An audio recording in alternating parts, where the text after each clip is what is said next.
7:02, and I'd like to call this meeting of the Romeo Village Board of Trustees to order. It's Monday, August 19th.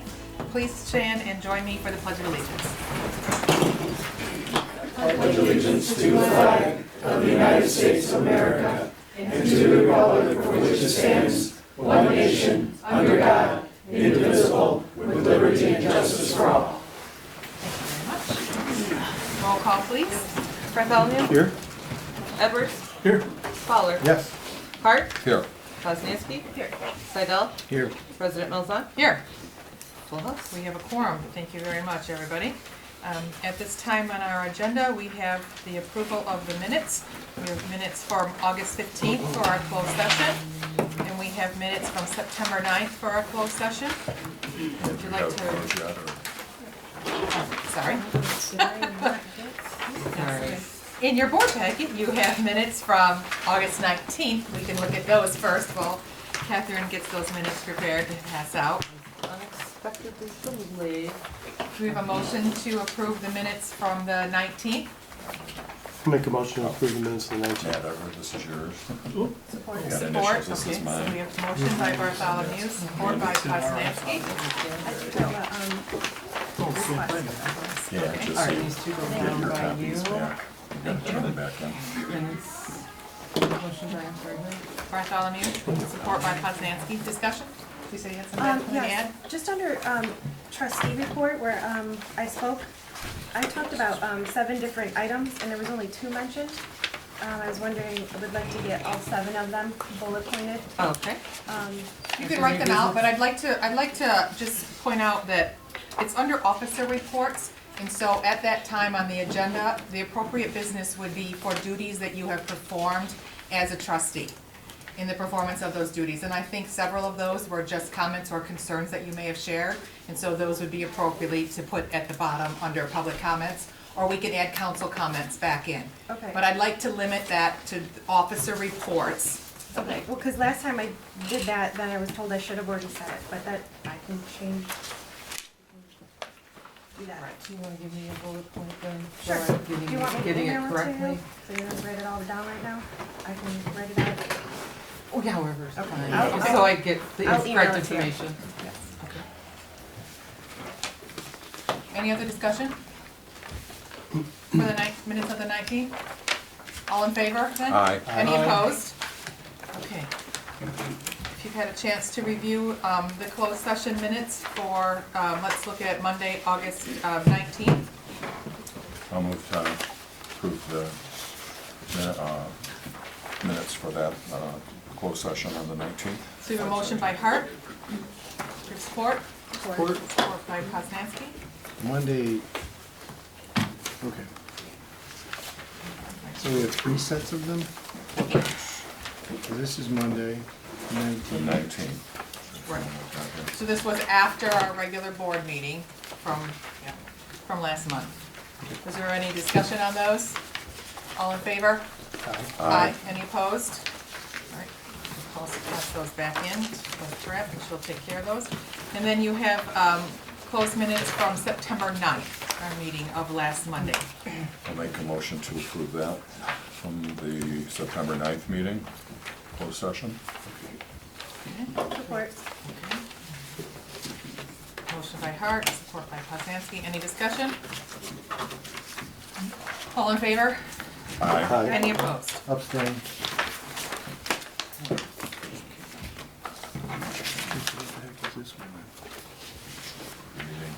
Did we get the special from the 16th special meeting? I don't know if we did that one. That was it.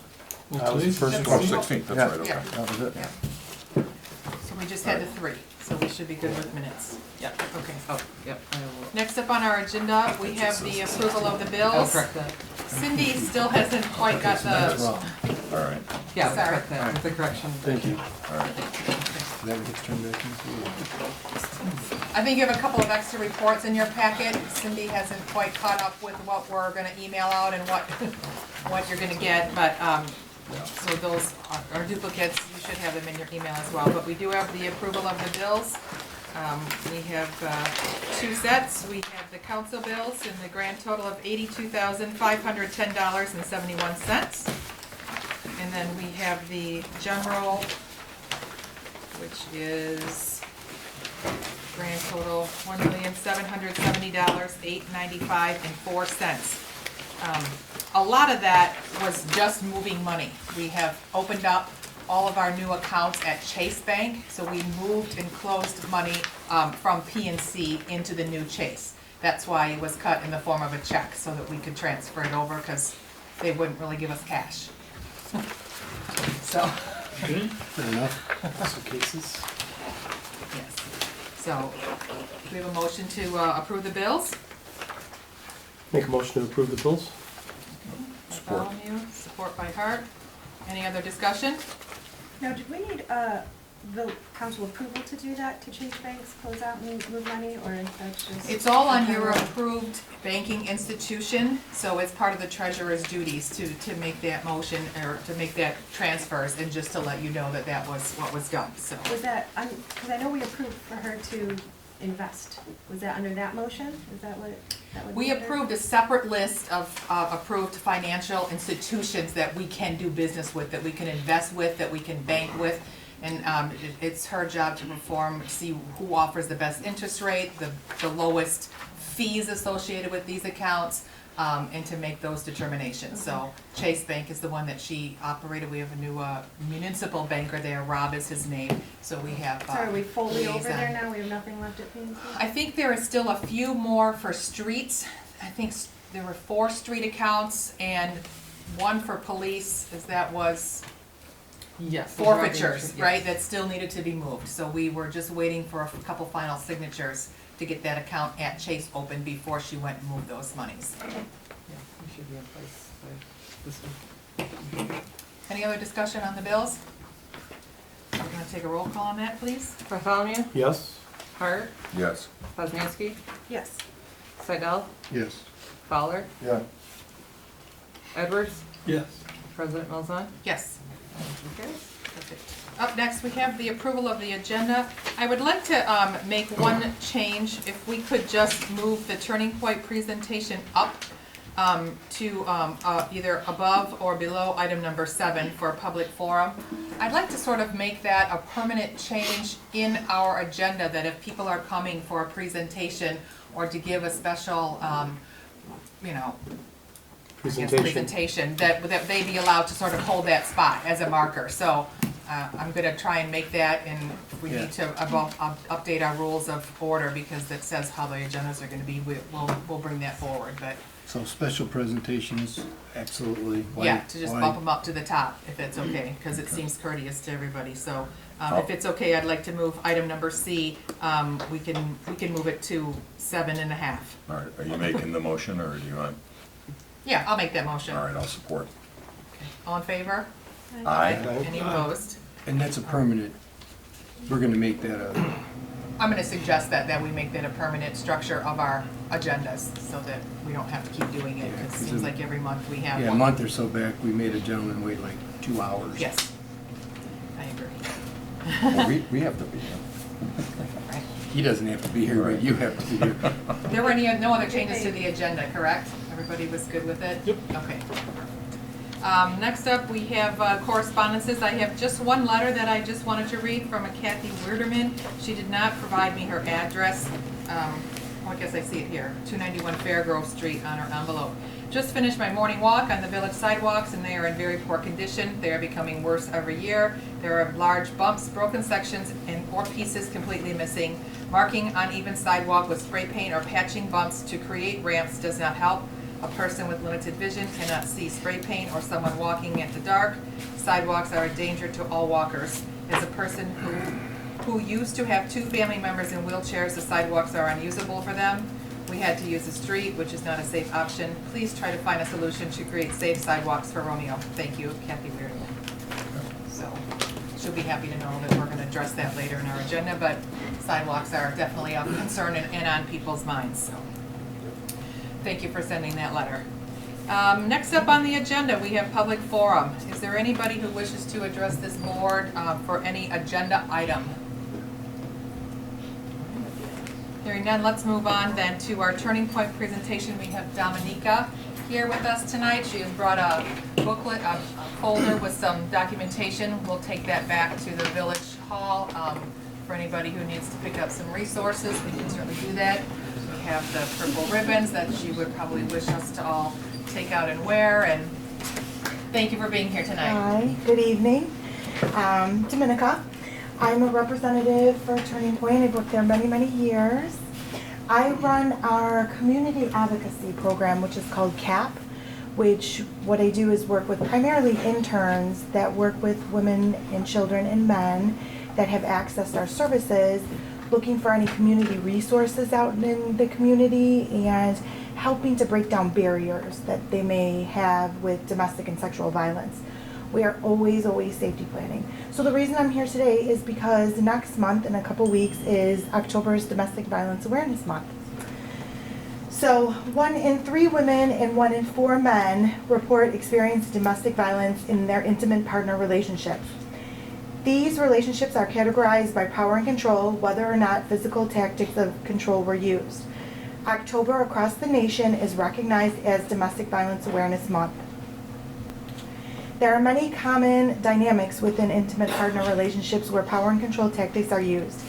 It is not common for survivors to not recognize their partner in using these tactics due to the gradual and subtle ways they are introduced and used in relationships. Some common things survivors say are statements such as these. My partner tells me I can never do anything right. My partner pins me down and makes it hard for me to breathe. They say they're just messing around. My partner can throw keys into bushes. I have to search for them, and I've missed many job interviews or opportunities. When having sex, my partner kept trying to make me try positions I didn't want to. I always have to check in with my partner when I am not with them. So in the packet that I have given, there's a power and control wheel, and I don't know if anybody has seen this before, but there's 8 little squares, and in the middle it says power and control. And the power and control wheel identifies several more tactics used in controlling partners. So in each square has like a category, so like coercion and threats, intimidation, things like that. You will find the wheels divided into sections with different examples in each section, and all the pieces link back to power and control. There are many different ways one person in an intimate partner relationship gains and maintains power and control over another. You may notice that most of these tactics do not involve physical violence.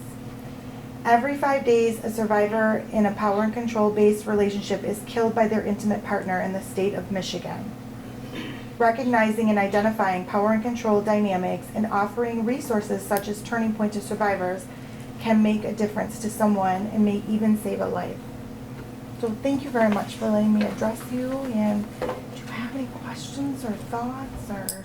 I don't. We just appreciate the services that you provide, and we thank you for taking your time out to join us tonight and just give everybody a little bit of information. So again, we'll take these resources back to the village hall. We'll put them out. We do have a community resource table, and we'll make sure that our police department has them as well. So if anybody comes in seeking it, they'll be able to get it available.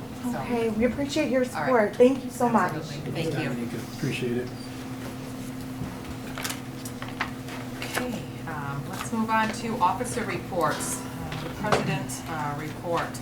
My president's report for September 16th. And again, I just wanted to reiterate under officer reports that if we could just try and limit it to duties that we're performing under those our elected roles. So clerk, treasurer, president, what I've done. Again, trustees, anything outside of this meeting that you've attended or done in the performance of those duties would be great to report back at this time. So Clerk Trapp and I both attended our second Meet the Leaders morning at the Romeo Senior Center. It was so nice to see our seniors gathering here, right in this building. They enjoyed exercise cards, they were sharing some food, just a great community gathering. We had some discussion regarding the Parks and Rec millage, encouraged each one of them to get the facts and understand the language before they cast their vote. There obviously continues to be very heated debate regarding the Washington Township 20-year millage proposal on the ballot for November 5th. We're encouraging everyone to get out and vote, especially the south side of Romeo. Since this is a non-presidential election year, they expect low voter turnout at the polls. So absentee ballot votes will be huge. We have absentee voter applications on the table in the back. If you want to grab some, if you have some neighbors who may need some assistance, as long as they're a registered voter, they can take one of those, fill it out, and the ballot will be mailed right to their mailbox.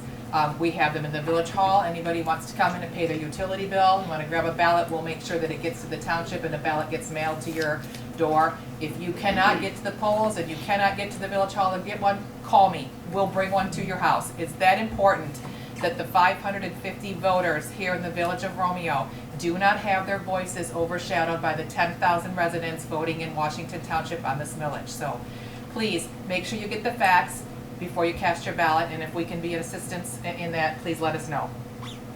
Our sidewalk subcommittee met twice since the last meeting, along with Supervisor Tim Metz. You can see in our packets that we're going to recommend a plan be approved tonight.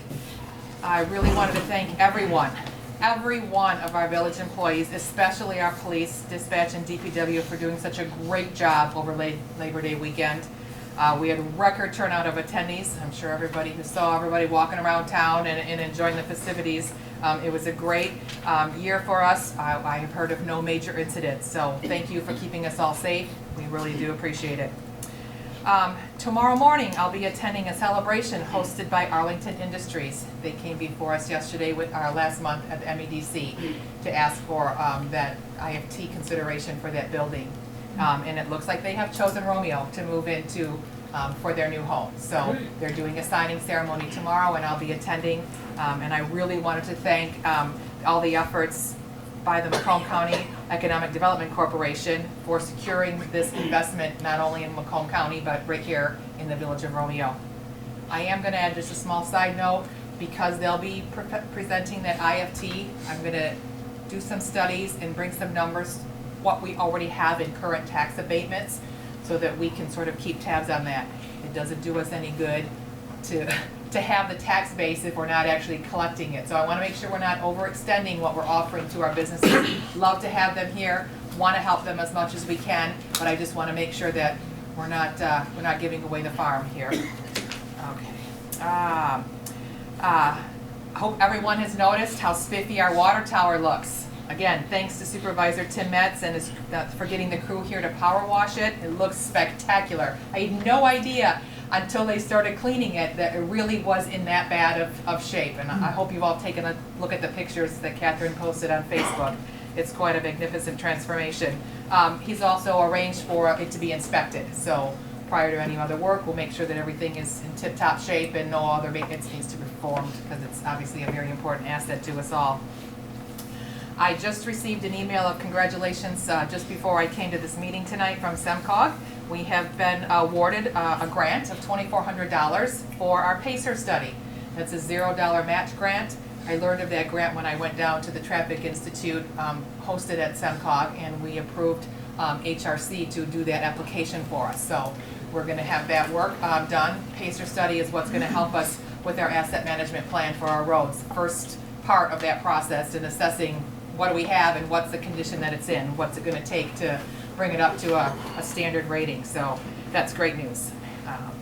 And lastly, I don't know if everybody has noticed the work on our mural in downtown. We're going to be hosting a final unveiling and dedication ceremony at our Harvest Days. The DDA has asked me to speak. There'll be some dignitaries there as well, and I hope everybody can grab a latte from our new coffee shop, take a walk down in the next couple of weeks and take a look at the work going on in our town. It's a spectacular improvement to that building. It's going to be a great talking piece for everybody in the community. So I appreciate DAA artist Nicole McDonald is the one doing that work if anybody's interested in that. They can get some more information on her portfolio through Starkweather. I don't know if the DDA has that information, but she's doing a great job. For secondhand painters, actually Romeo resident. Oh, excellent. I did not know that. That is my president's report. So, clerk's report? Clerk's report. Again, thank you to the Romeo Police Department for keeping everybody safe during Peach Festival, and for DPW for cleaning up after everybody after Peach Festival. And then again, last Friday, 2 Fridays ago, President Malzahn and I went to the community center to speak with the seniors, and actually we talked about a whole bunch of different things. So they're a nice group of people just to get to know and sit and have coffee with. Last Tuesday, President Malzahn and I went to the Macomb County Partners meeting that was held in Ray Township this time. It was a quarterly meeting, correct? Macomb County Economic Development Department did the presentations for the meeting. And SEMCOG also gave a presentation about bike trails and sidewalks, correct? Yeah. And do they have an app? I can't remember what the app was. They just purchased some data for sidewalks, so the part of our GPS mapping system, so they're gonna be able to track. I've reached out to Brian Pollock, is his name, from SEMCOG that did the presentation to find out how quickly we can get that. So it will indicate where you have sidewalks, are they on the right or the left, north or south side of the street, and what do the crossings look like? More importantly, are they ADA compliant? What sort of signage is there? It will help us better track, again, those assets that we already have. And if somebody's already at the data and we don't have to recreate it, that's a good thing. So. Last Thursday, September 12th, I attended the Michigan Association of Municipal Clerks Free Education Day in Mount Pleasant. The morning had the Cybersecurity and Infrastructure Security Agency Division of the Department of Homeland Security come speak about cybersecurity and computer networks. Most of the conversation revolved around cybersecurity for the upcoming 2020 elections. The next topic was the 2020 census. Presentation was given by the executive director of the census in Michigan. It was noted that in 2010, Michigan was the only state to lose population, so this census count will be very important for the state. Next spring, enumerators, people going door to door, will be in the village knocking on doors taking census count. Because it is in the U.S. Constitution, those employees are exempt from obtaining a Village of Romeo solicitor's permit. So watch out for them in late spring of next year. Between January and April, mailers from the census will be coming to your mailbox. The director also wanted us clerks to pass along that the census is hiring. So if you're looking for a temporary job, we have information in the office. Or you could go on 2020census.gov. The final topic was elections. Since Proposal 3 passed last year, many changes will be coming to the elections in the year 2020. No reason absentee will be big, so the application will be worded different. The appearance of absentee envelopes and communications will also be different, so look for that next year. And on October 12th, which is also Harvest Days, Village of Romeo is partnering with Bruce Township for an electronic recycling day that will take place at the Bruce Township Hall. So on your way to Harvest Days, if you got some electronics to drop off, you might as well, you can stop by there. There's flyers also in the back, off the top of my head. Oh, there's a flyer right here. It's from 9 a.m. to noon, so you got plenty of time to get to Harvest Day. And then also, I just wanted to address your concern that you had last meeting, Trustee Ponznansky, in regards to Tar and Associates signs on their wall. I have been in communication with the owners of the building in regards to the ordinance and the placement of the sign, so we are working towards that to come up with a good solution and to help encourage our businesses and help them along. And also, I did want to bring up, though, that I have here, it's in here, their application was put in last September, and here's their application and their check to pay for the application. I was wondering why this wasn't addressed last year by the previous administration. Have you ever asked them? You were in the previous administration, so I'm asking the board if this was a topic of conversation last year. I wouldn't see that sort of stuff in the. Okay, but you knew to ask me about it, though. Right, right, but then saying the previous clerk took this in. If I didn't know it was ever there, how would I know to ask? Treasurer, Well, inquire. okay. You're showing, I don't even know that you had that. Yeah. You're showing me I mean, something these were their for the first applications time. from last year that were never Applications addressed. for what? Their signs. Sign? Sure. Yeah, and their checks, that nothing was ever discussed with them, processed. I don't know that it was ever brought to our attention. Okay, so that's why I was wondering why it was brought to this board's attention, that if this is an administrative item that takes place in the village office. I think it's just a coincidence. I don't think there's anything. Okay. I got you. Well, Yeah. As a trustee, it's our 'Cause you job. got two or We three of catch them in things there. around town. You guys cannot catch everything. I brought it up. Well, it's, Correct. Which made you look, and then we find out I mean, Yeah. there was How did, some real, how did you not catch it? huh? How did you not catch it? well, You it's, just now caught it, now that she inquired about it, but you're bashing the previous administration, but you just now caught it because she inquired about it. So you didn't catch it yourself either. Well, because this was from the previous administration, he So didn't. you don't look at, you don't go back and you don't look at files, you just kind of. Oh, I go look back at because you're files. Brand new? I look at files, Okay. but And this I wasn't asked- where they were supposed to be. I asked about So- it 6 months ago, and you're just finally coming back to me with, Oh, no, I've had this Yes. since then. oh, so you just didn't share it? The opportunity. Well, we're just to answer your question, the issue's being addressed. Thank you. It got, So does it fall within ordinance or no? No, it does not. Okay, that answered my question. And the owners of the building are aware of that. I think speak under public comments. Mhm. So we'll Yep, go they're here into that tonight a if you little want to bit further more. address them. Do you have, oh, I'm sorry, is that it for your treasurer's report? For my clerk's report, Clerk's yes. Excuse me. I just wanted to mention real fast in case somebody picks up that electronics recycling flyer. So, this is in partnership with Bruce Township again. They asked if we would pay for a second truck if we have great turnout. I said, yes, it's $250.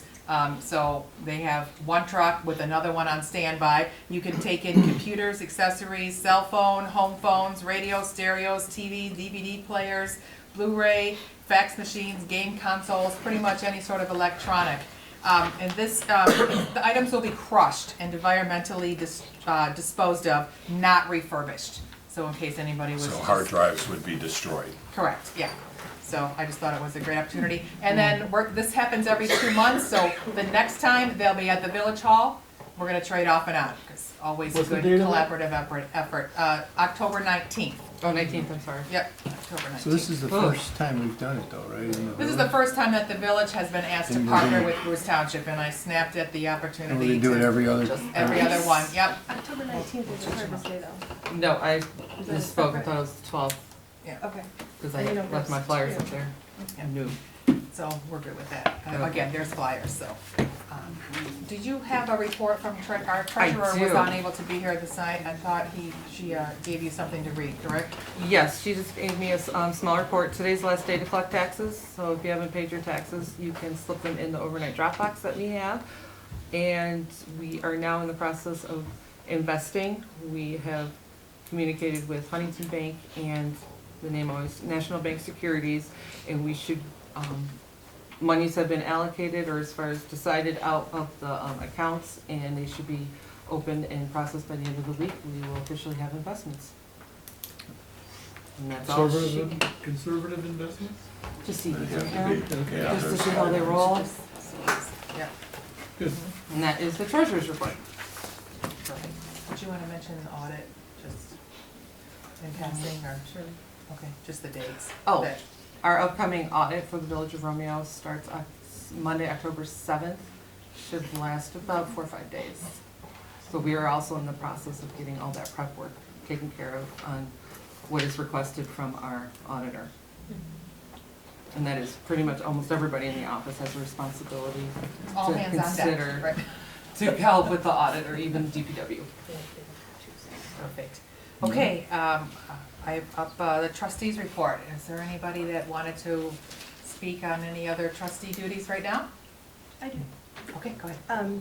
I would first start off by saying, thank you for clarifying what you would like at trustee report. I apologize if I overstepped what you expected. However, I do, as a trustee, walk around town representing the village. Everything I do is as a trustee. So when I talk to a resident, that's as a trustee. I always like to keep that in the back of my head, that I am representing the village wherever I go. So just a few things off the top. I attended 2 Parks and Recs meeting with our president and our clerk.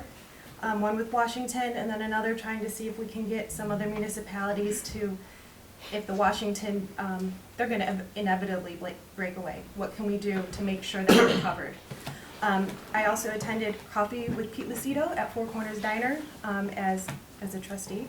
That was very informative, and wow, was it packed. There was a lot of people, a lot of good questions, a lot of passion expressed at that time. And then I also wanted to thank our police and our the Bruce Romeo Fire Department for doing such a good job at Peach Fest. Being on top of everything. I mean, you guys, you would walk the streets and you guys were, I didn't have to go 2 minutes without seeing a car drive by. You guys did wonderful. And then I guess I'll talk about Harvest Days at the end. Anybody else? Okay, do we have any updates from our planning commission? Well, yes, we had a meeting on September 5th, and it's regarding the ordinance of 2151, which now this board will be reviewing, but I think I speak for the entire board that please notify us, is, you know, just as a professional courtesy. Put it in our packet that now the council will be reviewing the lot splits. In the past, the planning commission, that was a duty of the planning commission for the past 5 presidents. So just to have it pulled right from up from underneath the planning commission, the chair, the vice chair, and the rest of the board members, and not knowing that they're not reviewing any types of lot splits, is just So I'd like to just clarify that, because we didn't change the rule. The It was a- rule's it was been a in our procedural ordinance. change. Correct. It's not even a procedural change. It's in our ordinances, and that ordinance has been on the books forever. What it took was our village planner actually reading the ordinance and saying, we don't need a resident to attend all these unnecessary meetings. This can be done, and it is done by ordinance as a rule of village council. And all we're saying is just a little professional courtesy, because in the past several planning commissions, plus the 5 presidents do, the planning commission has done that duty and then referred it to the council. Right. So they've done all the review. And then just to have that meeting and say no, and, you know, we kind of just got blindsided, the entire board. All we're saying is just like you stuck it in the packet here, you could have did it there. That's all we're saying. It was addressed to your chairman. I'm sorry that information didn't get relayed on to you Well, he as part said of he those didn't know anything duties, about it but either, so we had Because that it wasn't conversation. an agenda item, that's probably why it was overlooked as far as a Right. packet item. The entire board, so I'm just expressing all of our concerns. anything else from the planning commission? That's it right now. Okay, perfect. Then let's move on to committee reports. Our Meta Sewer Subcommittee hasn't met, but I just wanted you to know I've reached out and sent an email to Jim Getzinger asking for an update. I have had several requests from Bruce Township that wants to meet to talk about expanding their capacity, because they have developers who were supposed to be part of that special assessment district or adjoining that special assessment district that aren't going to be able to have service. So they would like to enter into negotiations with the Village of Romeo to expand their capacity. And I said, but before we can move forward, I feel like we need to have closure on the current, what we've already extended to Armada, because it's obviously the infrastructure. There was a lot of factors that went into determining that. So I've asked them to take a look at it. I believe they have until December 31st with the latest extension that we offered them to actually make that Give happen. them a But 6-month if they've extension. already decided that they're not going to be able to move the project forward, or perhaps they have, and that's fine, but I'd like to get an update. We haven't heard from them in a couple of months, so I just wanted you to know that I sent that email and hopefully get an update on that. All right, let's move on to unfinished business. We have our sidewalk repair program and proposed ordinance change. I apologize, there are a few of you that did not get the new letters and the new ordinance draft, and I put those copies at your place this evening. You had 2 that were in your packet. The second time the sidewalk subcommittee met was Monday, and so we quickly decided that we needed to get this on the agenda for today, because time is of the essence. Weather is coming with the fall. A lot of people are going to be walking up Tilson Street with maybe some poor sidewalks, and we think we finally have a decent solution that we can present to you for options. So, Bob, do you want to recap sort of what we talked about at the sidewalk level, or what the Yep. program was? Well, what we were thinking is this fall is to address the most, dangerous ones and work with the contractor that Tim had found that without being on a regular contract for the whole scope of it, they would fix what we asked them to fix and determine to do that. So Nathan and I are going to be pulling together a final list. I went through, from your recommendation, that we define what different grades of the sidewalk is going to be. And I took some pictures of some different things that we can determine, all the different things I found. And one of the things that addressed us for the ordinance was as far as the lack of a permit by the square footage. And right on Tilson Street, there is a home that has an asphalt driveway, and the whole probably 15 feet of sidewalk along with that is asphalt. So I mean, certainly that would not have been, it's been there for a period of time, but that is not something that would have been accepted. So I do agree by us having the permit, whether there's a fee charged for it or not, it's something that we're aware of when those things, and I found several, like, sorry I couldn't get copies for everybody, maybe I could email these pictures out, but this was, the asphalt, that was like 20 feet of asphalt to the sidewalk. Here is one where the sidewalk obviously was not the right consistency for cement, it's just, just crushed, and it isn't that old, but it isn't good.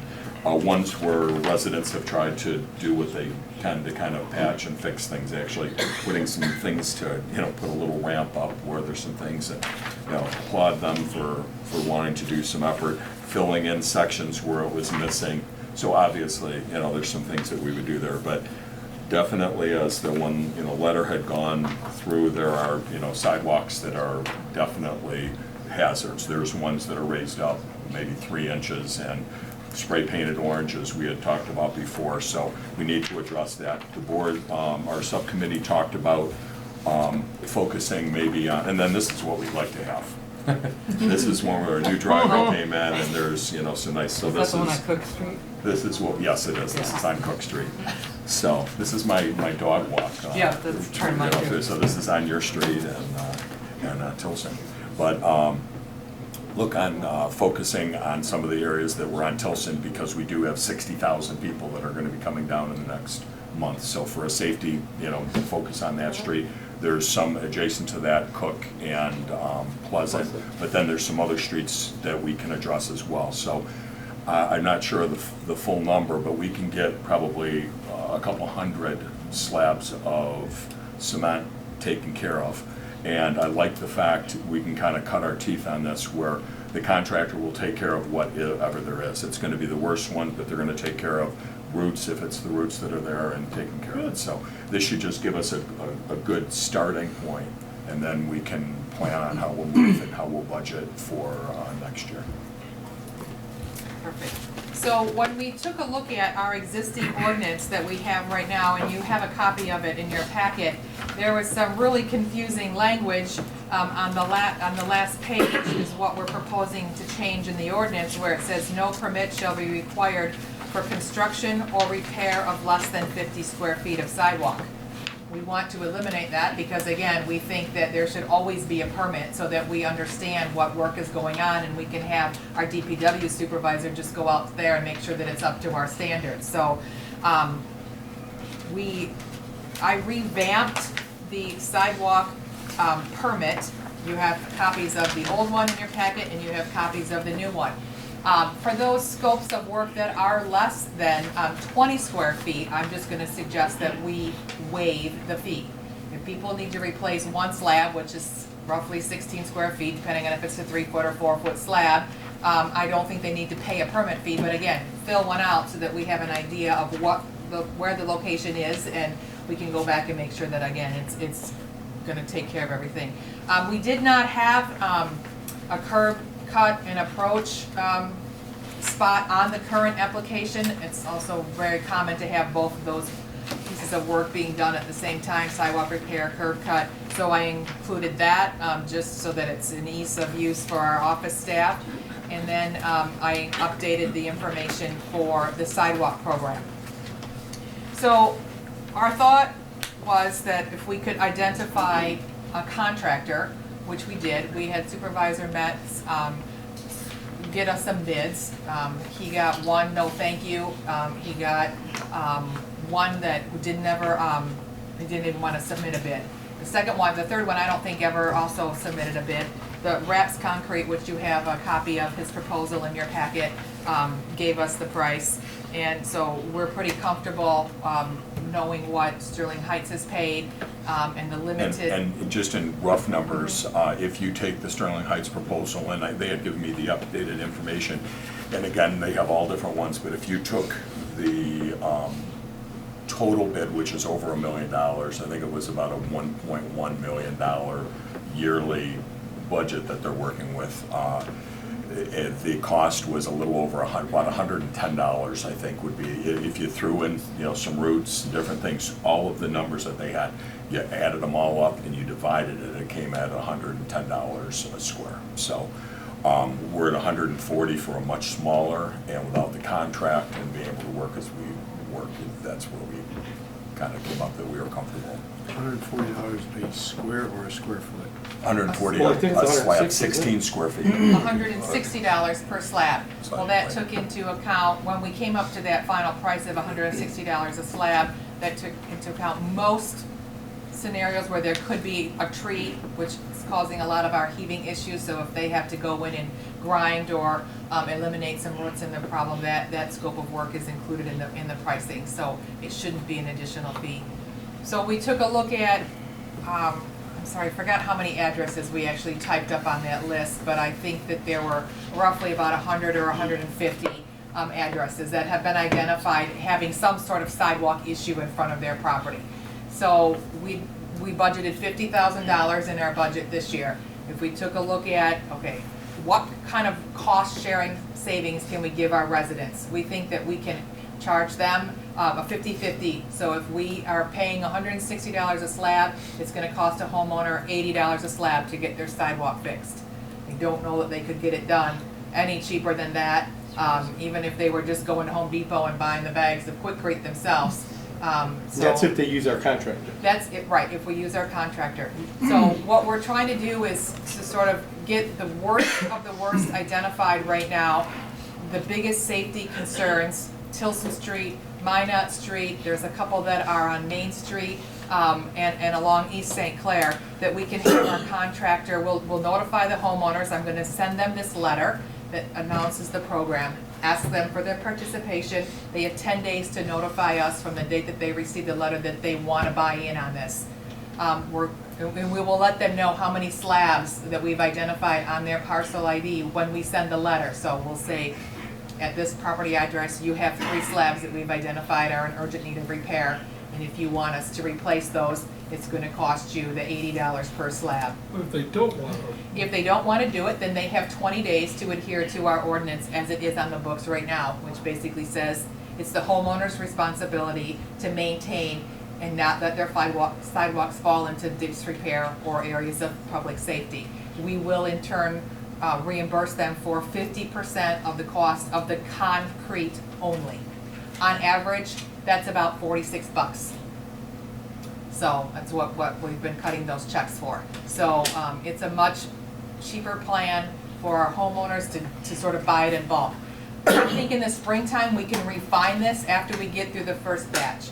I wish we had more time that we could really, do the whole village under one big contract, but I think if we can identify and send out these letters to maybe 50 or 60 homeowners, get that repair done before the snow hits, then we'll be in a much better spot to say, okay, this worked great for us, let's move to the springtime now and let's figure out how to get more homeowners buy-in on that, so. Now, when will they need to be paid by?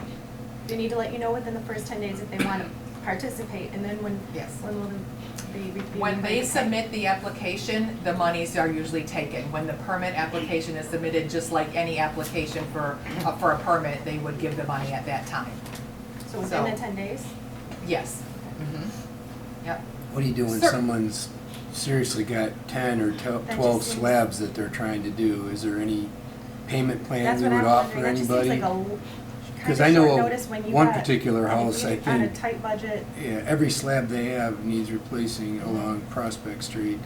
So I'm sure we could probably work with them. We don't have a policy or a plan in place to deal with that, but, you know, our goal is not to make it difficult. Right. We That's what I'm saying. We really should want do. to just have our pedestrians, you know, people riding bikes and walking, even if it's dark, just to be safe. And so if this is an incentive, a cost savings, I'm hoping that we'll We have- just get some buy-in. I'm We just have no of a charge. senior on a fixed income of some sort, and I mean, to come up with that money in 10 days, I don't wanna overly stress people out. Right, I mean, If because we could have a payment 3 plan slabs is for, pretty darn close to $300, so, I mean, it's not, yes, it's way cheaper than doing it yourself, but it's not free. Permits, we actually charge people for that.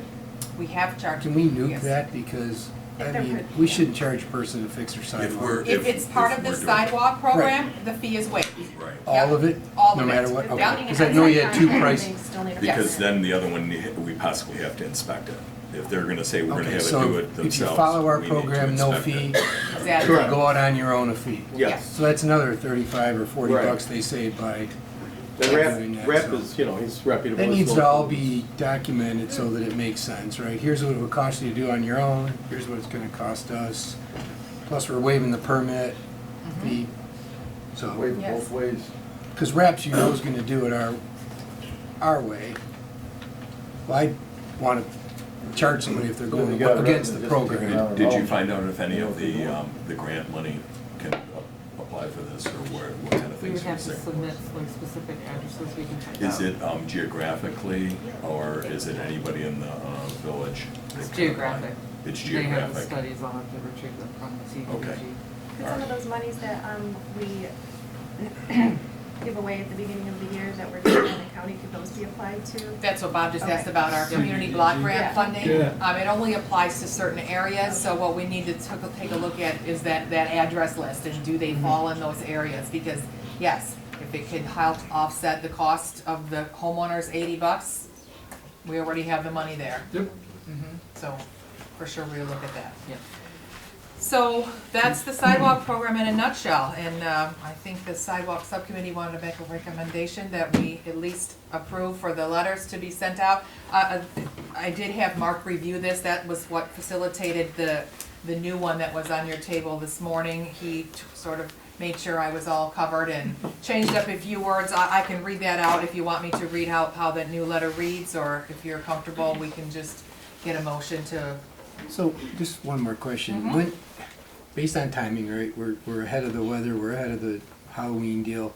When's the first slab gonna be poured if we agreed to everything tonight? I mean, when would you, I heard 10 days, I heard 20 days, I'm just trying to figure out when we would actually pour some cement. So If letters. council approves it, then my plan was to send out the letters this week, so that we would hopefully get a reply in by the end of September, and then we have reps ready to go by October 15th to start putting cement in so that it can get cured before.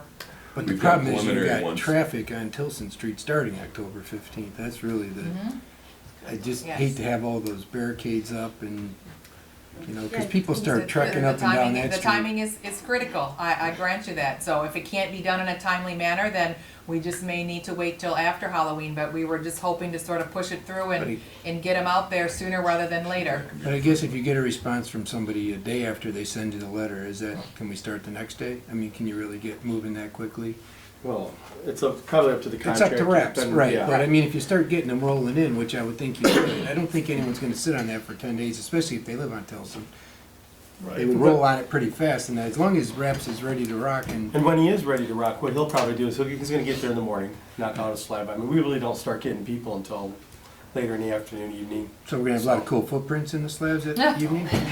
I'm just saying, we gotta, right there. Well, we'll have to specifically find a time when he's not gonna be able to work on Or maybe we could even knock on a few doors. Thing and is see it's if we been- could expedite something, I don't, you know. That's all again, it's that's not my a only big thoughts, thing. is just the Thing time is, it's been constraint. years since we've done anything, so this is exciting just So to be able to I think get the going. residents will jump on But it, I it- personally would. Yeah, Looks like it's gonna be you and I have Wednesday or Thursday yeah, we gotta go up mornings. this week. So do you have those times that? Yep. We'll do it, all right, because So we have to have so this if a done by resident Friday. decides to do it himself and goes through this program, we're paying half of the concrete. Is that If what I'm the resident doing the work themselves would not qualify for this price. saying? Okay. It's only for our contractor, Only for that's the what the contractor. letter says, correct. So Only they if have RAP to does the work. contract. So Because it- we're offering RAP a bulk job as well. They're not just coming To out get and the doing one contractor slab in. here and 2 slabs 2 streets over, and there's no money in that, it's a lot of So if labor, the resident so. does it himself, he still has to pull a permit? Permit isn't waived? Always, the resident has always had to pull a permit, But through the program, the permit is waived. correct. Permit's not waived, The fee is waived. The permit fee is waived. Thank you for that clarifying should that, be- yes, So the permit still has to be on file, but the fee is waived. yes. How come that can't apply just for the resident also? Because we have a contractor that we're I assured understand that that. would do the quality of work, and when it's just a resident who's gonna do it themselves or hire their own private contractor, we still need to send out, an inspector to make sure that the work is up to standard, so we have to pay them, therefore there has to be a fee. For instance, the driveway's gotta be 6 inches, or it's gotta be Is 4 this inches permit deep, online, that type that of they thing. can just print it off and bring it in? We can get it online, I don't think it's online yet, Because if we're gonna ask that many people, it might be easier on you guys. in the but they're all office. getting one in the mail. Oh, with their letter. okay. Yeah, they'll 'Cause then get- they're not coming in and Correct. taking it at the office. Yep.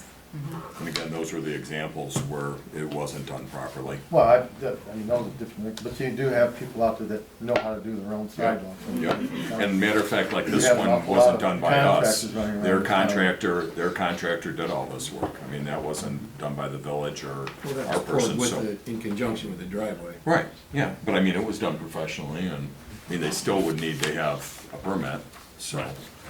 A year from now, it doesn't look like crap and go, oh my gosh, they only did 4 inches. For a motion? I am looking for a motion. I'd like to make a yes. motion that we move forward with sending out the letters to the residents and move forward with this project In the ordinance? in the ordinance. Motion by Bartholomew, do we have support? No support. Support by Saito. Can you take a roll call on that for me, please? Does that include the ordinance, or is that just? We'll make that motion All separate. right. Let's just Yep. look on the program right For now. the letters? Yeah, for the program. Bartholomew, Yes. Sidle, Yes. Poznanski, Yes. Hart, Yes. Fowler, No. Edwards, Yes. President Milzon. Yes. Motion passed. Then you also have, in your packet, you had copies of the existing ordinance. I put at your desk this evening the updated one that Mr. Clark drafted. It just, reads the same with the elimination of that one sentence that I mentioned where it said no permit shall be, required. 'Cause I think we need to have one, so. I'll make a motion to adopt this ordinance as amended. Support. Hart and Poznanski on that. All in favor? Aye. Any opposed? One. Okay, motion carried. All right, we have, under new business, 2 lot split combos. We have the Ingersolls with us and we have the Cushenberries, if we could do these one at a time. I'm sorry, is it Jennifer Conrad is here, excuse me? Make a Okay. motion that we accept the Yes. The English. So we had both of these homeowners, Sorry, John. yes, sorry, Zach, I'll get to your motion in just a second. I just wanted to recap for everybody. We had both of these property owners come into a pre-site planning meeting with Steve Casson. He reviewed the ordinance, and again, this is part of our zoning enabling act ordinance. It's been on the books forever. He thought originally that it could have been done administratively. Most lot combos are just a matter of paperwork and then letting the assessor know that that lot combo, that property line has been changed. So he informed them both that they would indeed need to come before us to have this action. It has been historically that the planning commission would have reviewed that application, so the homeowner would have gone to the PC meeting, and then it would have been, they would come to the village council meeting, we would get the planning commission's recommendation, and then vote on it. So ultimately, we were approving it anyway, so it just saves the homeowner a step, and hopefully some time because of when the meeting dates can or cannot fall, so. With that said, sorry, Jennifer, please. So before you in your packets, it's just, we're trying to straighten up our property line. So it's property that we've occupied since, I should say, I occupied since I've owned my house, since 2002. And fence lines are off, so my adjoining neighbors agreed to transfer that small portion of property over to me with your approval. Perfect. I think he had a picture of it too, I think I gave him, Mhm. Yep. showing the area. Make a motion? Yes, please. Make a motion to accept the lot split for Ingersoll? Conrad, Conrad. Support. properties under my name. I'm gonna fix that on the agenda. Make sure that you fix it, that it's not Ingersoll, it's Conrad that's requesting that. I'm sorry, that was a motion by Fowler. Who supported that? Okay, support by Hart. All in favor? Aye. Any opposed? Perfect. We also have the Cushenberries with us tonight. Thank you. And they are looking to do a little addition to their property to allow them to build a garage. Right. So, So we turned in the site plan and we've been with Bomarino and he approved everything. Just tried to put a garage up. We bought 9 feet. We got 9 feet over from our other side of the lot. yeah. Make a motion to accept Cushenberry? Support? There's a motion by Fowler, we have support by Bartholomew. All in favor? Aye. Any opposed? Done deal. Happy building. Yes, through the garage. Alright. Next up, we skipped over the turning point, we moved that up, so we have the industrial park sign ordinance change. This, Zach, did you want to address that because it came from planning commission, or did? Okay, the planning commission, basically what you see here, we submitted this to Mr. Cassian. Everything that you had here, he reviewed it, made a few word changes here and there, and then submitted it back to us. We approved it and sent it to council. So, And this is allowing signage for multiple businesses within a building? correct, and I'll put a monument sign up front that's basically going to read what's within that complex, that campus area. So this specifically addresses, we had a business out there who has a application for a sign 2.5 years. It hasn't been addressed because there wasn't an ordinance that really took a look at the industrial park standalone businesses that have multi-tenants, especially if they have one small portion of the building that faces the road and they all have access on side parking lots. So what we needed was a sign ordinance that allowed for monument signage. So each building can have a monument sign, and each tenant within that building space would then be allowed a placard on that sign. Portion of it. They would still also be allowed a sign above their entrance, so that as people were turning into the parking lot, they would still be easily identify which unit they're walking into. Do So- all the current monument signs out there fall within this, or are they outside of it? Will they need to be conformed? Are they grandfathered? How will that all There work? were some variances that were granted for those that are already existing because it is outside of our ordinance. So we had a few businesses that came to the ZBA and paid the $1,000 for a variance. This eliminates the need for them to do that. So, I'll make a motion to adopt this. Support? motion by Hart, support by Edwards. All in favor? Aye. Any opposed? Perfect. Moving on to snow emergency parking ordinance. You have in your packet an ordinance that looks like this, and then you have Mark Clark's version of the ordinance that looks like what an ordinance should look like. And again, I apologize that we just didn't sort of have time to have this drafted to be in your packet. He can certainly address any concerns that you might have over the appearance of it, but basically, we don't have a snow emergency ordinance on the books. So if an event, snow event falls during the middle of the night when you can't park on the street, then you're fine because you can't park on the street, and Tim Metz can get the snow plow through there with his crew to clear it. But if it happens during the day, then they're just plowing in cars. And I'm sure you've all seen on the news weather reports that other municipalities declare a snow emergency, and you have to get your cars off the street so that the crews can come through there and do that. So this allows us in the Village of Romeo, the president, to declare a snow emergency if we get a snow event over 5 inches. Like, was that correct? It was, You had it written as 4, and I thought that was way too low. yes. And I believe we changed that to 5. I just want to verify that.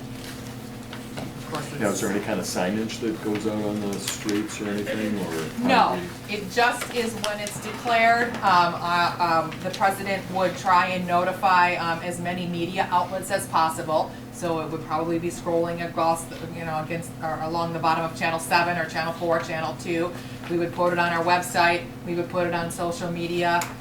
Pretty much anybody can look out their door and know if we, geez, looks like the snowplow's gonna have to come, I should probably move my car off the street so that the guys can get down there and get it cleared. Otherwise, they're gonna be shoveling for days because they just get plowed in.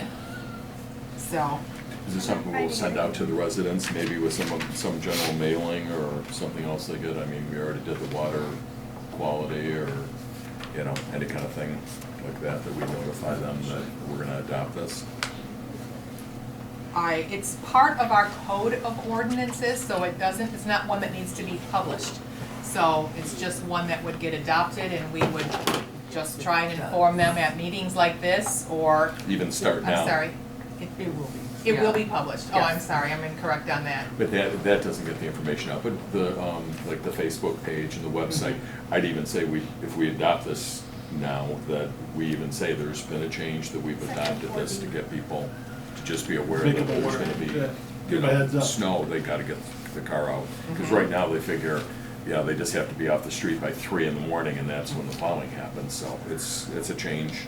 But you need to make note also that it's, if 3 to 6 parking, you just get a parking ticket. If this is a snow emergency where it's declared or just at the amount set, the ordinance shows that the vehicles will be removed at the owner's expense. And that means going like to Ballard or someplace, and that's a $100 bill, I think, At least. at least. So we just wanna make sure Absolutely. that we get that, everybody in the community aware, however we can even do it. It's under section 4B, so Yes, thank you. So the total is I was between looking 3 for a and 6 number, in the not the morning? word. No, that's not good now. Looking for a motion as well?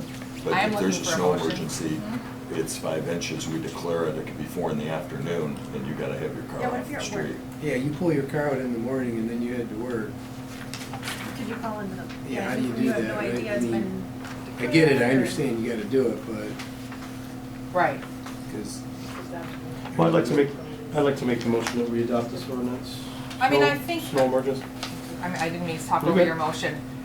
Just like for parade parking, even though it's posted all day long, there are cars that come downtown and they park and they don't move.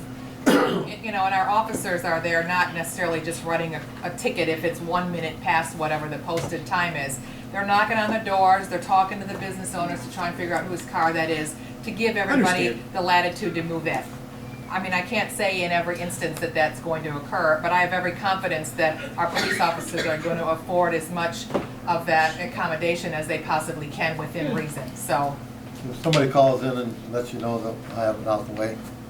Yeah, If they have the scenario. all- Whatever number you guys settle on, which would be 5, 6 inches, whatever, we're not just as soon as, it hits, we're not gonna run out there with Okay. a tape measure and start towing cars.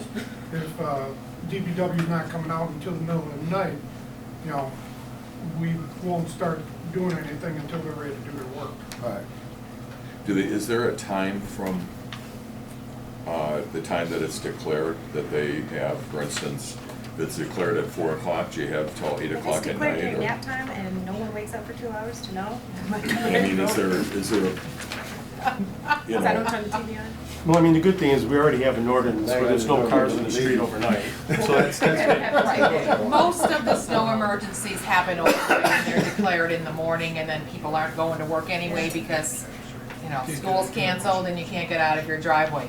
I do not believe that there was any time allotment that said you have 15 minutes from the time that the emergency is declared to get your car removed, or if you have 15 out. I don't know that we can possibly regulate that, other than trying to work with our residents. But it's a safety concern, it's a huge concern for our DPW to be able to perform that job.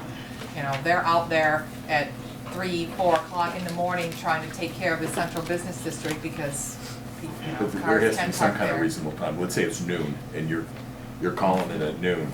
Is it 4 hours? Is it 4 o'clock that they start doing something? I mean, not like you said, not 15, would it be prudent to put some kind of thing, 6 hours, or, you know? So, What do you, can of worms. what do you think there, Chief? You got any idea?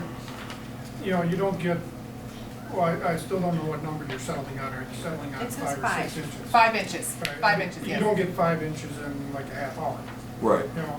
so. But we'd start notifying them that we're gonna get another 2, we're at 3, and we possibly are gonna be Yeah, calling. we'll put it on our website, we'll put it on. You know, just give 'em a heads their up. Facebook, give them a heads up, check your weather reports, but, we can't give everybody a phone call every time it snows in Michigan.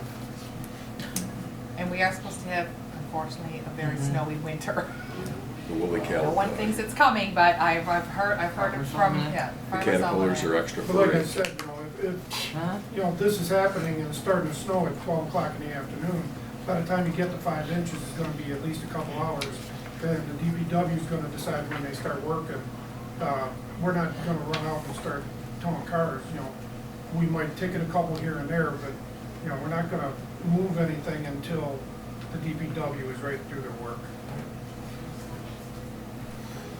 So, we had a motion on the table.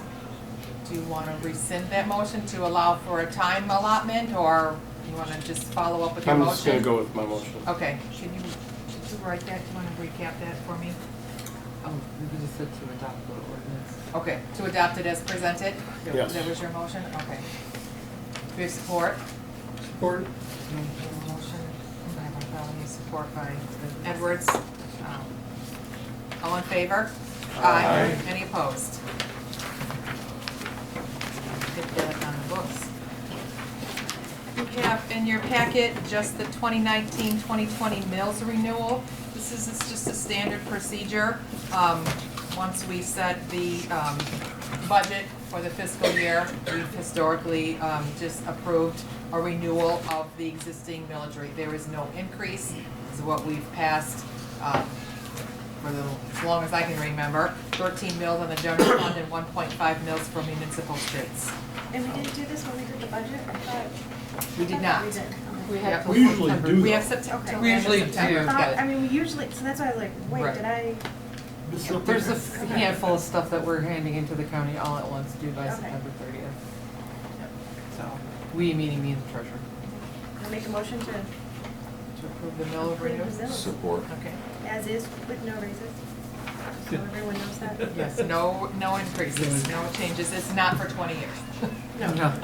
All in favor? Aye. Any opposed? Okay. We have the Northwest Parking Quadrant. Trustee Poznanski asked to have this put on the agenda. Yes, in talking with business owners and, the new coffee shop, you can just see that parking lot is full all the time. So I had heard, it was way before my time, that we used to have some sort of, or at least we were in talks. They told me there's never actually, if you read the letter, there's never actually been a contract put in place with the First Congregation Church. So I just reached out, said, hey, I've heard this in the past, would you be interested in talking about this again? And they said, absolutely. So they got me that information, kind of gave us, I won't read it all, it's a history of all the different talks they've had with the village, with the DDA, with the postal office. I drove around today, I didn't count every single parking lot, but let's say generally there's 40 to 50 parking spaces back in the village park, and if you count the front street, and easily, most of those are taken, most of it, a good portion are taken up by workers in working at those businesses there. So the idea is if we could get all of the businesses on board to park in the back parking lot, if we can make some kind of a contract, then we can free up parking spaces for customers. So this was just the first step to say, hey, are you guys interested in this? Well, we They tried said that yes. with the east side as well, to get the business owners to park in the community parking lot, of which none of them park there, so I agree it's a great idea, but it's pretty tough unless we literally enforce it somehow, right? Because nobody does. Those parking spaces on And the we east can, I side don't are know all that jammed. we kind of make Right. them do it, but So- it's an option that it will be open and available. So Yeah, at and least there's- there's somewhere for them to go. It'd be nice if there was a way to. One thing that would be nice is the post office, and I think the, post And master. considering the businesses are the ones I'm speaking with and complaining about it, I would hope that they I would would hope, require right. that Yeah. this. Indeed. But the postal ones all park around the park. Yes. All of that. They're, And that would free up they are a the, lot. and they're from 7 to like 4 every day. A local business owner approached me a couple of months ago and said, hey, what's going on with that church parking lot, and how can I get this area around this village park with some empty spaces during the day? And I said, there used to be a contract and all the post office employees parked over there. He said, I'll go over and find out what they want to do. So I know he went, he reported back that they had some damage and the parking lot is unsafe with the big hole back there. He said they were open to, they didn't have the funds to fix it, but they were open if somebody wanted to fix it for them, then they would consider letting it be, signed or permitted or however we wanted to do that. I don't think they're looking to turn it into a municipal parking lot, but perhaps they would be interested in just letting it be used. So I wanted to go into, see if this is something we're interested, maybe we form a subcommittee, start talking to them, see, if you read the back of the letter, there's some, how should I say, they request certain, times that they could use it, during church services, weddings, Peach Fest, those sort of things. And that would all be worked out, and then we would figure out, do we repave it? Well, and then we figure out what the dollar amount is. But I just wanted to bring it before you and see if anyone wanted to join me. Does it in a need subcommittee. repaving or patching? I don't, I think it needs significant repairs. It needs It significant could use to be repairs. refurbished, it doesn't have to be repaved. Because my quote to do the front of my property was 12 grand for paving, and it's about a tenth of the size of the. It could be no, refurbished. So, Yeah, it's probably like $30,000. It's mostly dirty and just, so, and Right. who better to at least give an estimate or put eyes on it? If I recall back when we were talking about the DDA, it was like $40,000 or $50,000 back then. In 2004. And nothing's been done with it. That's And- only, I mean, if it's and a the patch or DDA two, yeah, great, it would be. But That's what DDA we'll, that's what was we'll outside of the figure district. out here. Or even if it's a portion of it that gets done, not all Yeah, of and it. even if we can do a portion of it, and that's 10 parking spaces, that we can then ask businesses to use those 10, and then maybe the next year we do a little bit more. I don't know. Mark, can I ask Mark a question? Just is there a possibility that we can improve private property in a contract that they would allow us to use the parking for the good of our village residents and, businesses? Yes, on- yes, as long as it's for a public purpose and you're not doing it for a private benefit, whether it's a church, a nonprofit or religious organization, or a private property owner, as long as the primary purpose is not for a private benefit, if it's for a Right. public benefit, you can. And years ago, I was involved in some of those discussions, and it was a bit, I think it's all doable. It's a bit of a hydra-headed monster, because you have the church and its interests, understandably so, they own the property. And at different times, the post office has been interested. There was a time, probably 20 years ago, and maybe even before, 25 years ago, when the post office was making noises about moving. I don't know that, and so they became less interested and then ultimately disinterested. They didn't care because they didn't know how long they were gonna be in that facility. I have no idea what the post office's current plan is to stay where it is, or what is involved there.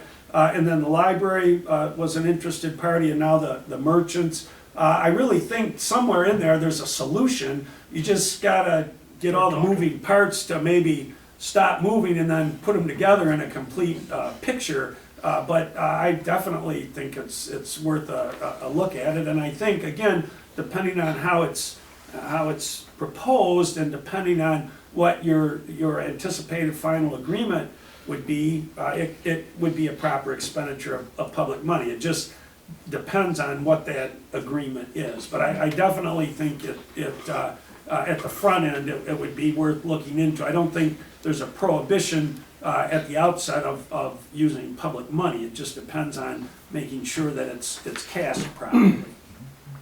I'd be willing to work on it. I mean, we could even draw up a proposal just to give you an idea of what it's gonna cost, and not putting a bid in, just to Yeah, a give knowledgeable us. assessment. And I think there are some proposals out there. I even think there are draft agreements that circulated. And at one time, I believe there was an agreement between the church and the post office. It wouldn't address all of your concerns, but it would at least give you a jumping off point as to what the expectations and were, and the requirements were at that time. But if just even the postal Yes, if we could employees just could get them park to- there, that would be a huge burden. That's what I'm Yeah, saying, even well- if that's 20 workers and we say, okay, well, we have these 20 And they're there all day, spaces. and they're there from Early in the 7 to morning? 4. Yep. Yep. If we can just get them to comply, that's. Well, when part of the Alex problem. Stubbs was here, that was nice, because he told them to park over there, and they did. Yes. Yeah, well, I think the So postmaster perhaps you can can do that. So meet maybe with the that will be, postmaster that as will be my well. next conversation before we go I further missed with that, the yeah. parking lot. Because if they're not going to join us in this, it might not be a worthwhile. And the library might have, if the post office has a part in that, the library might have some funds, because they use that front section Yeah, of I it. asked them today, he said in general, on a daily basis, they use 3 spaces. So, just the library, which is helpful. I mean, 3 spaces out there in, behind the gazebo, that's prime. So the fact that they get to go across the street is nice. Yep. Well, that's There good. might be some buy-in from the library then to help partner so that their More like patrons days have to more walk a little parking as further. well. So maybe the library would help cover some of those costs since they're right there, so it's good. Well, The then- other thing that we may wanna, I'm sorry, we'll be addressing at our master plan kickoff next Monday at 7 o'clock, is parking around that park. In general, in all 4 quadrants, we sort of need to take a peek at that.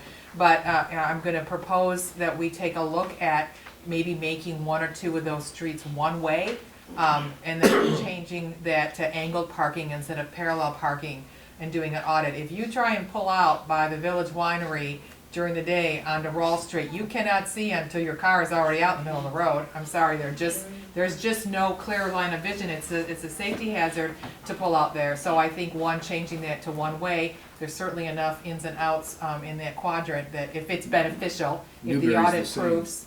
Newberry trying to pull it on the main street Right, is we just impossible. may be able to sort of do a double whammy and get some decent parking in that quadrant. So we'll take a look at that as well at our, again, that master plan kickoff is next Monday at 7 o'clock.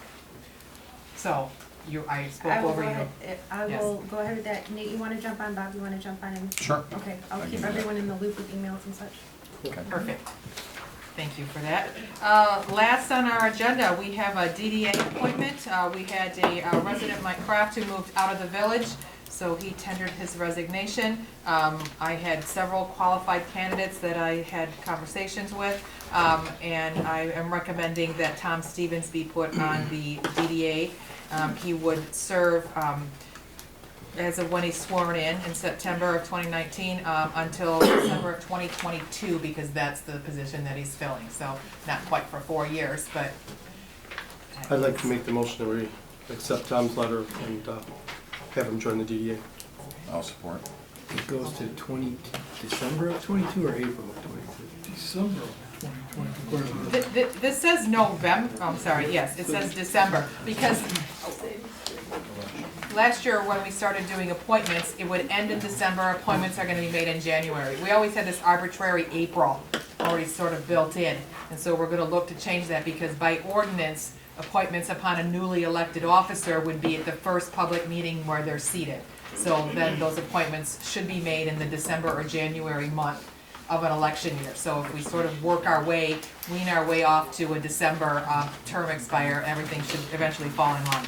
I'm sorry, so that was a motion by Bartholomew. Who And I supported that? supported it. Okay, Yeah, he has business also, a resident and and business, yes. property owner.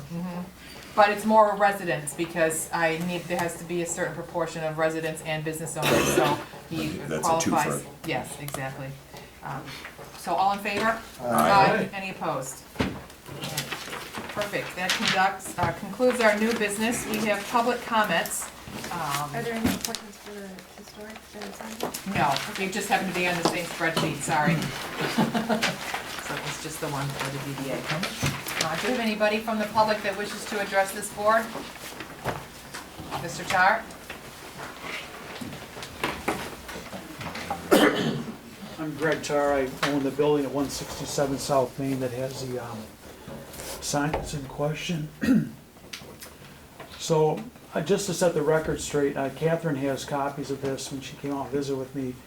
I believe the sign that is being discussed is the one on the south side of the building, or is it the one on facing Van Dyke, which would be the west side? It would be both in my understanding. I was under the understanding it was just the south side, because one is allowed at the front entrance. Yes, and there's two. Okay. There's two in the front, Yes, there's One two on each signs on the side. front and one on the side. but there's, one sign is for The tenants. your business and one sign is for a tenant that you have within the business? No, let's, just to set the record straight, and Catherine has, pictures of this. The signs on the front of the building have been there more than a decade. And there's pictures, just about a decade, and the pictures are shown past Halloween events. I spent about a year ago $50,000, fluffing the front of my building in an effort to make it appealing as you come into the village. And I'm a little bit surprised I'm standing here a year later. I turned in sign permits. We paid what we needed to pay. My wife went down, spent time at the village, had a number of interactions with Mike Lee over it, and never heard a thing. The one on the south side of the building, I have pictures of that when we did the renovation 20 years ago. There was a sign on the side of the building. Sat there for probably a decade. I don't know exactly, but so I'm not really sure why, we're spending our time on this, but I'm glad to be here to answer whatever questions there might be about the signs. We did do permits, we did turn them in.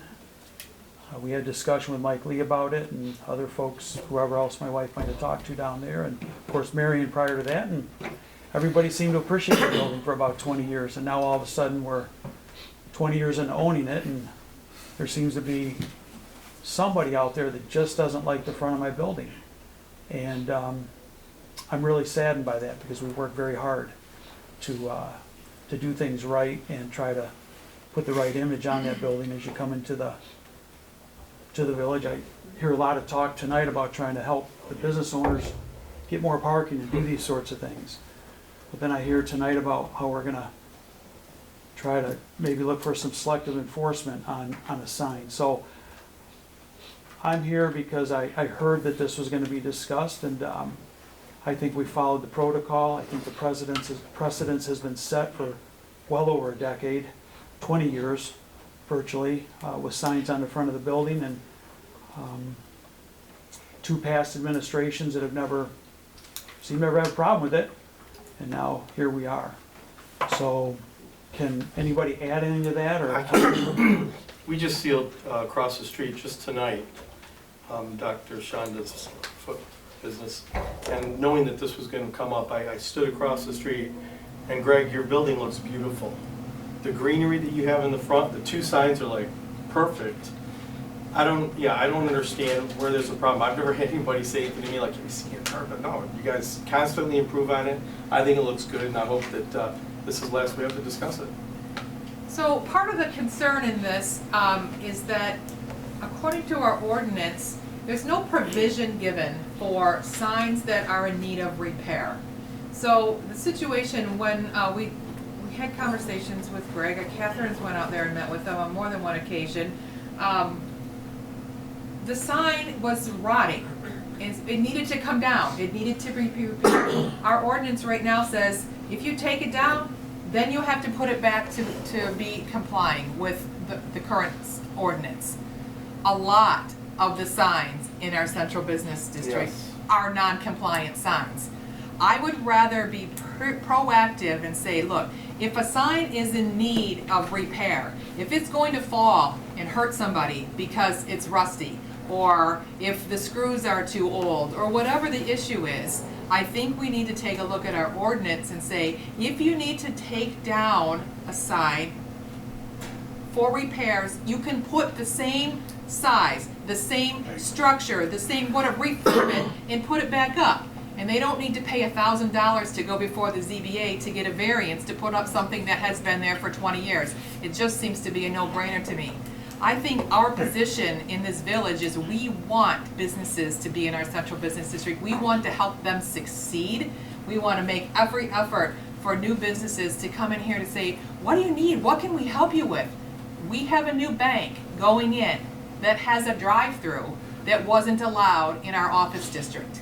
But the footprint, the plans called for a bank who wanted a drive-through. So you know what we did? We changed the ordinance. We said, yeah, we will welcome you to come to this community, and you have a proper site plan and setback, we're gonna give you a drive-through. You know what? I welcome that new face that we're gonna be able to look at over there instead of what we had.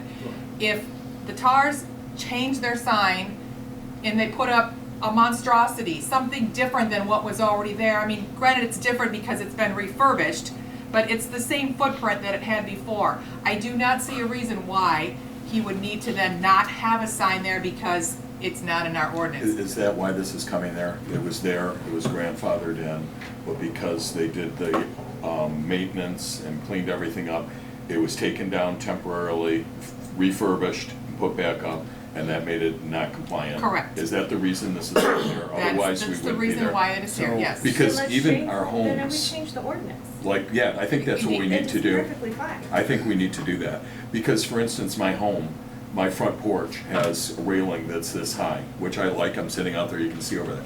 That is not in today's standards of doing it. If I'm replacing it, just the way that it is, and I'm repairing and replacing it, it's fine. So I don't know whether there was something of time. I mean, is it you take it down and now it's done, or like if a non-conforming, like a gas station, they have like 6 months to not operate the way that they were. You can't take a sign off the wall to clean it up and put it back up, and you're out of compliance. And that isn't the spirit of what our ordinance would be, in my opinion. I agree. Are we looking to So, well, let my Mr. Tar sit down and leave a sign? My suggestion is, and I'll Well, we go have to through this change the effort, is law. I'm gonna look at our sign ordinance. I'm gonna have it revamped, I'm gonna have our village planner. That's what he does, that's what his expertise is, to take a look at what's reasonable, what's already on our books. We know we have outdated ordinances that need to be updated. We can only look at, so many in a certain amount of time, but this one clearly has an issue. They've been patient for years with, or 12 months, 16 months, whatever it was. Christina Romeo was, patient for 2.5 years with her sign permit out at the industrial park. Let's just get this done. I'll bring something to you guys. You can vote yes or you can vote no. But it should address these scenarios that if you have to take it down for repair, you can put it back up as long as it's the same footprint. Size and location. You can't put something back up that you took down for 20 years and then say, oh, I found this old picture and this used to be here, so I'm gonna put that back up. That seems a little extreme. We'll try and take into account those circumstances, but I wanna just make it conducive so that, You don't want to force somebody to make something, do the whole building, but I can't take this down and clean it up. exactly. I have- I would one say to question. Mr. Tar, it's not selective enforcement. It was me doing my trustee duty, looking at the ordinance, saying it doesn't conform. And at this point, it got the conversation started. Let's change it and keep going. Okay. If anything, it was a good thing. Mr. Clark, I don't question believe that, just so regarding, you're clear, at regarding all. the conversation. There's here at enough the other table. things that we could talk about in the village that we could go and work on ordinance enforcement. Then let's talk about them and start No, that's cleaning things targeting. up. I don't get into that. It's not who I am as a person. That's not who I am as a I don't business think she's person. targeting. Sure. No. Mr. Clark, Thanks, Greg, appreciate it. Yes, Thanks. we're gonna address this. Yeah, We'll get conversation it squared regarding away. the ordinance change at this table. You're building your house Is this great. the right body to make that change, or does it have to go through the? That would be our code of ordinances, so that would be a change that would be before this body. Planning Commission deals with our zoning and enabling act. It's a whole different set of ordinances. And honestly, I'm a little bit surprised, as long as you've served on the Planning Commission, that you don't know that. So it's gonna be, again, a future recommendation I just wanna that make our sure you Planning keep- Commission members get the training that I they need. understand that you to do the like to job that's on the micromanage books. everything, and you darn sure doing a good job with that. Just like you start rumors about me. That's another thing, so I understand you doing that. You So went let's- there as far as training purposes, you shouldn't have, I just asked the man a simple question. Right. So, Well, I understand you're supporting Tara 110% here, so that's I'm not understandable. I just supporting asked him one a over the question other. What I wanna regarding do is make procedure our and protocol, and you went someplace else with it. I'm Oh. not sure I understand your logic, but that's okay. We're under public comments. Is there anybody else that wanted to address this board for any reason? Okay, I don't hear any public comments. Are there any other board member comments that we want to talk I just- about? Megan, you said you had a few? Go ahead. Harvest Day coming October 12th, 10 to 4. Great family event. $5 wristbands for the kid includes all the fun that there is there: face paint, animals, balloons, clown shows, everything. And then at 1 o'clock, 1 or 1:30, there'll be the unveiling of the mural with the DIA. There'll be a lot of excitement around that. This Saturday, 21st, 9 o'clock, the Romeo United Methodist Church that I attend, is hosting Magistrate Jennifer Andery, and we're having a free breakfast. The men's club is putting it on. They cook a great breakfast, and Jennifer is a great speaker, as we found out this morning at Greystone, and so I hope everyone can make it. And that's for anyone who wants to come. And that's a fish fry church, just so you know. It's an easy way to describe where that church is at. But it's not a fish fry, But it's, no, it's breakfast. not for breakfast.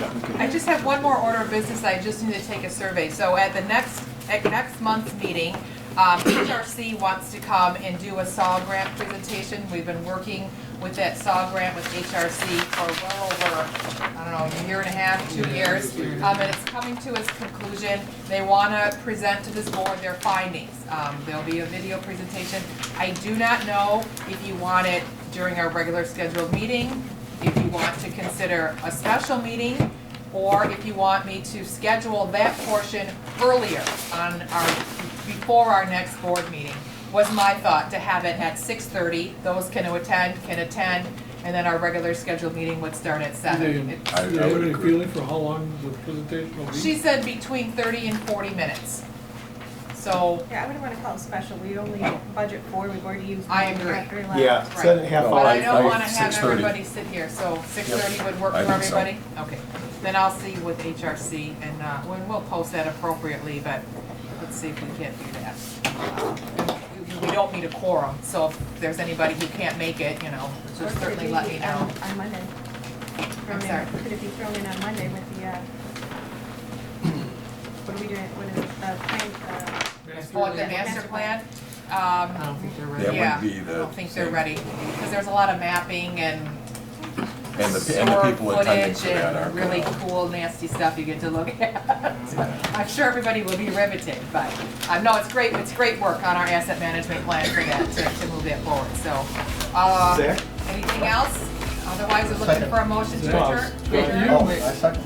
Okay, motion to adjourn. Okay, and Zach second. All in favor? Aye. Any opposed? Thank you, everybody. 8:33.